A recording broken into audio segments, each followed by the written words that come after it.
but make sure you are not starving yourself and creating diet fatigue at a level that will not be sustainable, because that's how you yo-yo. You diet and now you eat like an animal. That's how you binge. You diet, you eat like an animal. Don't do that. Use a good deficit. Hello, friends, and welcome back. Today, I'm going to focus on the two things that I care most about in this channel. Number one is spreading Christmas cheer. So I'm going to try and do some of that. But number two is to get you guys into the best shape you can be in, feeling good, especially around the holidays and stuff like that. And I'm going to talk about how I lost 50, really more like 60 pounds of fat, and how I've kept it off for pretty long time, like years, even decades. So I'm gonna give you my story a little bit, and I'm gonna tell you the things I did, the top 10 things to make this change happen. You know, I've been in the fitness space for a little while now, but this is the first time on the show I'm going to be talking about Fat Charlie. And how did I go from being Fat Charlie to kind of not so Fat Charlie? And again, you know, it's the holidays, or we're coming to the holidays, which is a prime time to get fat, makes it very easy. So let's talk about what we can do to keep that from happening, or if we're already there, how we might lose some of the weight, kind of how I did it in my journey. I'm currently sitting at about 10% body fat right now, which means if you don't kind of know what that means, I have abs and I'm not starving myself, I feel good. Why watch this video? I'm gonna give you the top 10 things I did to lose all the weight first, but why watch this video? What's different about it? Well, losing weight, and a lot of weight, it's really cool. And if you've done it, like, hats off to you, that's great. But I don't think that's so impressive because a lot of times people end up losing weight because they kind of have a goal date and they can white knuckle it. So when they hit a certain body weight, they've arrived. The problem is, what do you do once you arrive? Like, you've worked so hard for this thing, you've achieved the goal, and then it's kind of like, now what? That's the kind of keeping the weight off part, which is why they say often it's a lot harder to maintain a healthy physique than it is to get one. So because I've been able to keep the weight off for so many years, I think you might find this information a little more valuable. Okay, the top 10 things I did to lose 50 pounds in order of importance from 10 to 1, meaning 1 is the most important. And if you enjoy this and it helps, like, comment, share, all that stuff, I want to hear from you. All right, number 10, I identified and isolated the problem. So I got fat, I was heavy, and I didn't just say, okay, well, you have to lose some weight, Charlie. I kind of knew that. Most people who have to lose weight kind of look in the mirror and know it. I identified why I had gained weight and what specifically needed to change. In my case, two things. I had just started a new job at the time and I was sitting all day. And previously, I was doing a job like in manual labor. I was doing construction, contracting, swinging a hammer, building biceps all day. And then I stopped doing that and I sat on my butt and I worked in finance for a little bit. So the NEAT, the non-exercise activity thermogenesis, went straight down the tube, right? Which means I'm burning less calories during the day. The second thing was I just met my wife, who I love very much. However, at the end of the day, we would sit together and talk and stare into each other's eyes and say nice things, which was great. But the problem was we would also eat things like dark chocolate and peanut butter, which I really, really like. And 2 or 3 tablespoons was probably more than that of peanut butter, plus a little handful of dark chocolate, very calorically dense. So the number 10 thing I did was I realized those two things were the challenge, the problem, why I was gaining weight or why I had gained weight. Number 9, I took on one challenge at a time. There were probably 17, 20, 15, 19, I don't know. There were so many things that you could do differently. And the problem is, if you see a myriad of things that you're not doing well, and then you decide, okay, I'm gonna change all these things, I need to make a huge change, it can be so overwhelming that the next morning you're just kind of not doing anything. And you've realized this may be a little more than you could you've figuratively bitten off more than you could chew. So what I did was I dealt with one challenge at a time. For example, let's say in terms of the late night snacking, I could still enjoy something, but maybe it was going to be a bowl of Greek yogurt or fruit or something else not so calorically dense, even like a bag of Smart Pop, whatever. As far as not moving enough during the day, well, that was kind of easy. I was going to say, hey, I have a lunch break doing what I do, and I'm going to go for a walk for 30 minutes before or after I eat. And these two little things were two very small, attainable goals, actions, whatever you want to call it, that I could do, feel good about. I then felt like I attained something. I was able to complete a task, and I used that to gain momentum. So much of this is about gaining momentum. Do not overwhelm yourself. I'm sure in your journey, you have many things you'd like to do differently. Do one at a time, feel good about doing it, build momentum, go on to the next. And speaking of the next, number 8, I needed to eat more. What the? All right, so I needed to eat more. Okay, that sounds crazy. I understand the first law of thermogenesis, thermodynamics, all that fun stuff, but why is it that eating not enough was making me gain weight? Well, it wasn't directly, but indirectly it was because I was yo-yo dieting. The deficit, the caloric deficit I was in was way too much, I found. And that's what causes yo-yo dieting a lot because it's not a sustainable cut. It's very hard to lose weight at a very big caloric deficit because that's when diet fatigue kind of kicks you in the ass and you bounce back. It's like a rubber band effect. So, for example, if you burn 2,500 calories a day, if you're at a 2,000 or 2,100 calorie a day consumption, you're in a good deficit, but you're not in an insane deficit, right? If you start eating 15, 1,600 calories a day, you could be in serious trouble there. You could feel a lot of diet fatigue. So make sure as you learn about your macronutrients and how much you want to cut that it's reasonable. It could be 1% of your body weight a week. It can be 2% of your body weight a week. It could be less. It could be more depending on you and how much weight you have to lose. But make sure you are not starving yourself and creating diet fatigue at a level that will not be sustainable because that's how you yo-yo. You diet and now you eat like an animal. That's how you binge. You diet, you eat like an animal. Don't do that. Use a good deficit.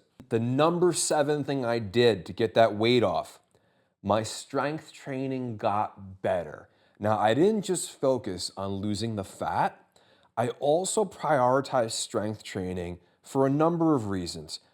One is everything looks better the more muscular you are. Two, having more muscle helps my metabolism. It kind of even just, I think it influences better eating and better health when you're taking care of yourself. So I think strength training is an all around positive for just about everybody. What does that mean, prioritize strength training and really focus on making it better? For me, it meant full range of motion, full ROM. Really, if I was doing a movement, feeling a full stretch in the movement, slowing that eccentric, and then exploding into the concentric.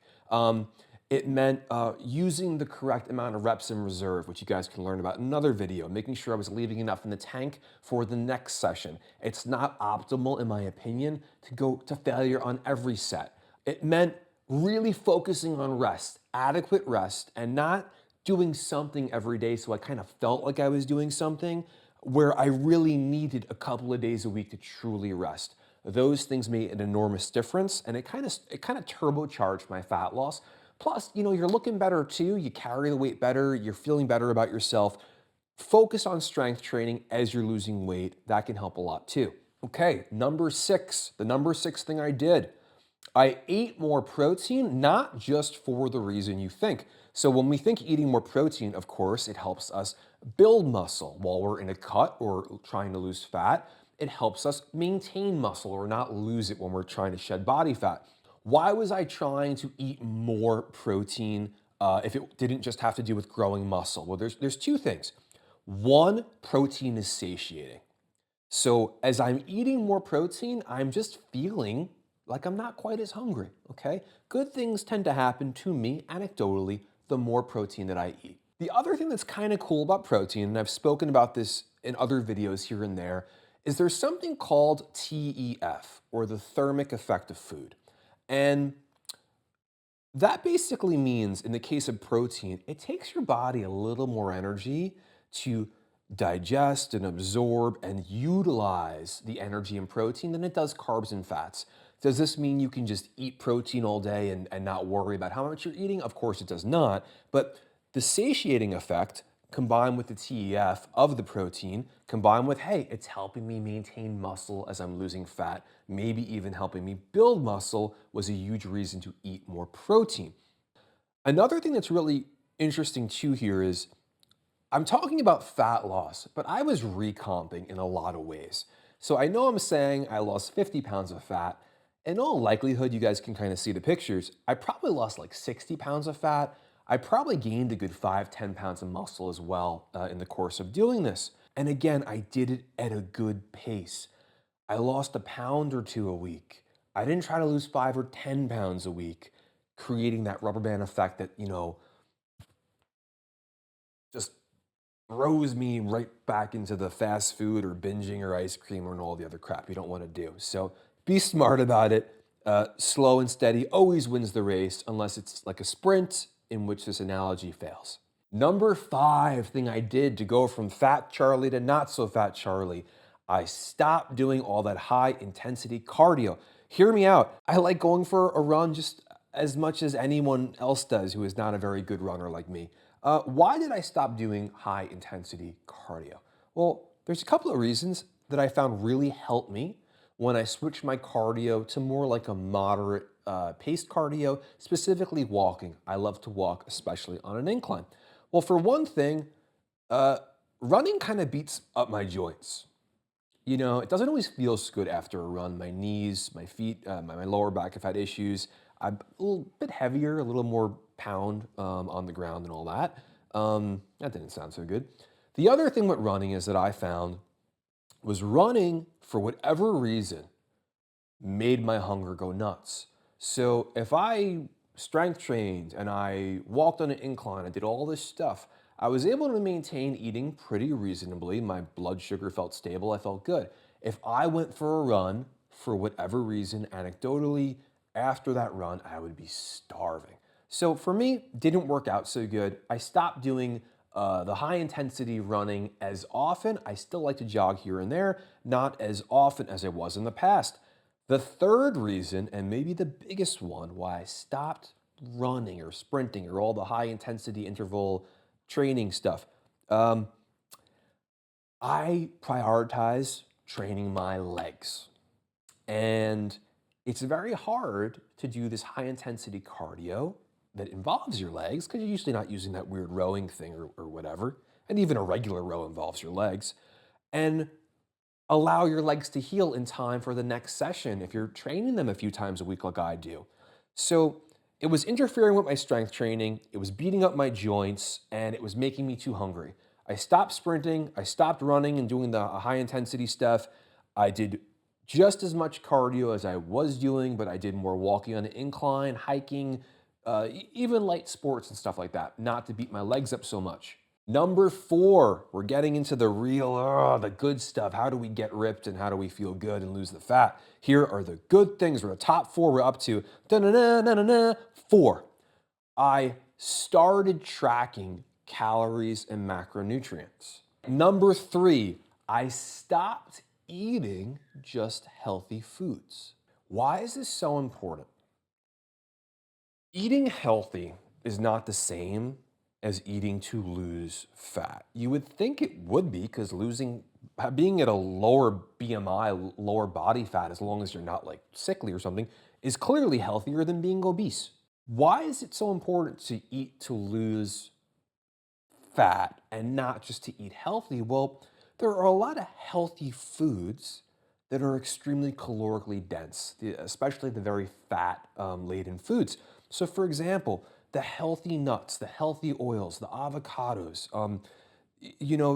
even foods that you think sound healthy because someone told you, oh, I'm eating granola, it's granola. There's almost nothing worse for you that you can eat than granola.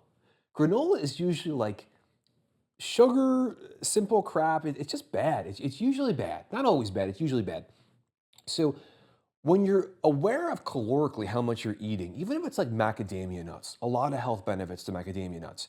If you get a handful of macadamia nuts, I have pretty big hands like this, like 800, 900 calories. This is your fat gain right here. This is the diet, those healthy ass macadamia nuts you got from Trader Joe's, because you saw a video about how healthy they were, the heart healthy things. Well, congratulations. You've taken something heart healthy and you've eaten so much of it that now you are fat and unhealthy. So don't do that. Be conscious of calorically what it is that it's doing to you, not just the health benefits of it. It doesn't mean you shouldn't include foods in your diet that are heart healthy and the Mediterranean foods and things like that, even the nuts or nut butters. I think they're wonderful, but be aware of how much of it you are consuming. You don't have to track calories forever. I say this to everyone. If you do it long enough that you really understand what a portion size looks like, right? Go weigh out. Don't measure it with a spoon. Don't weigh out 2 tablespoons of peanut butter. You guys that have done it before, you know what I mean. You other guys and gals that haven't done this before, you will be shocked at how much peanut butter is 2 tablespoons of peanut butter. It is not a whole lot of peanut butter. And your sandwich that you make, the PB&J with the healthy peanut butter and even the healthy jelly and the healthy bread, it's a lot more than 2 tablespoons of peanut butter likely if you are not weighing it. So, that 200, 300 calorie sandwich became 500 calories very quickly. Okay, number two. These are the two biggest things I did to get 50, probably 60 pounds of fat off and gain this muscle and do all this stuff. I did it drug free. I didn't take drugs. It's okay if you do. I'm not judging you. I mean, you shouldn't, but if you do, no judgment. I didn't take drugs. I did it this way. The two things. Ready? Number two, I stopped cheating. No cheat meals. What? That sounds terrible. You mean I can never enjoy a slice of pizza? Big Al's looking at me right now like that's nuts. No ice cream, no pizza? Well, I did eat ice cream and I did eat pizza and I did have the foods I wanted to have. Um, how did I stop cheating? How did I stop the cheat meals then? There are no cheat meals if you plan them. You're not cheating, right? So part of the reason that I flex diet and I control kind of how much I'm eating in a day is because I can choose to have periods when I have more or less calories. I can say on Saturday, I'd like to go out to dinner with my wife and have a really great steak and maybe eat a little less prior in the week, later the next week, or even a little less in that day and save the calories. You can do that too. Part of this may sound like semantics, but it's not. And I'm going to tell you why it's not. Half the time when you have a cheat meal on a diet, you didn't plan it and you feel terrible about it the next day. And even worse, you have a cheat meal earlier in the day and you go, the day's ruined now. I'm going to go off the rails and I'll start again tomorrow. And you lose it. Yeah, you big Al, that's who I'm talking to. And you lose it. And now the 1,000 calories of damage you think you did multiplies to be way more. And now you've kind of got a little more of an uphill battle. But what if you had that same meal and you planned it and you felt good about it and you deserved it? And the next day when you woke up, you're like, hey, I got this, I'm doing good. You would have such a sense of encouragement and a sense of accomplishment, you wouldn't be off the rails. You'd be exactly where you want to be. So another benefit of tracking calories and macronutrients and knowing where you're at is you don't have to feel guilt. You don't have to have an unhealthy relationship with food. You can feel good about planning something you want. And hey, you know what? Even if you didn't plan it and you're like, you know what? I ate an extra X amount of calories. Maybe you'll eat a little less the next day. You don't have to go off the rails, okay? Feel good about yourself. Number one, what is the number one thing I did to lose a ton of fat and gain some muscle and kind of change how I felt and looked over the last, I don't know, decade, something like that? Wow, people are going to know how old I am. Years, not decades. The number one thing I did not avoid carbohydrates. Ooh, paleo folks, keto folks, carny folks, you carnies, not liking that. I did not subscribe to absolutes, and believe you me, I tried a whole lot of them. I tried to eat less meat, just meat, no vegetables, more vegetables, just fish. Keto, paleo, peeing on strips. Am I in ketosis? Can you see? Can you look at my pee strip? Am I in ketosis? Unless you have a medical issue that the doctor has told you not to eat carbohydrates, you always listen to your doctor. Um, Unless you have an issue like that, I suggest you eat carbohydrates. At least I do. I suggest you do not subscribe to absolutes. When it comes to dieting, you must find what works for you and you must find how you feel. One of the biggest game changers to me, I'm using the word game changer, I don't use it often, is putting carbohydrates before my workout. I used to train fasted. I would put the carbs before the workout and I would feel like I was on nitrous. Like, you know, the Fast and the Furious movies? Like, I live my cup of, live my life a quarter cup of decaf at a time. That didn't work out so good, what I just said there. Putting the carbs before the workout was incredible.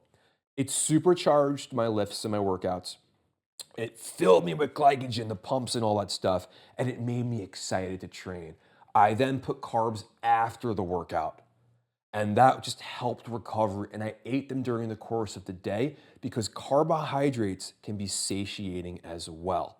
Um, I highly, highly recommend that if you are fearing carbohydrate, you do not. The other problem with fearing carbohydrate is carbohydrates in themselves make our muscles retain intracellular water in the form of glycogen. That's how our muscles like to hold water. This is the water weight that often goes up and down during the course of a day to day. This is also the reason why if you normally eat carbs and you then say, hey, you know what? I'm going to go on a low carb diet. You can lose no body fat and you cannot change your calories. But by eating less carbohydrate, you will see the scale go down, but you're not really going to look better. If anything, you're going to have the same amount of fat. And you might even deflate a little bit muscularly.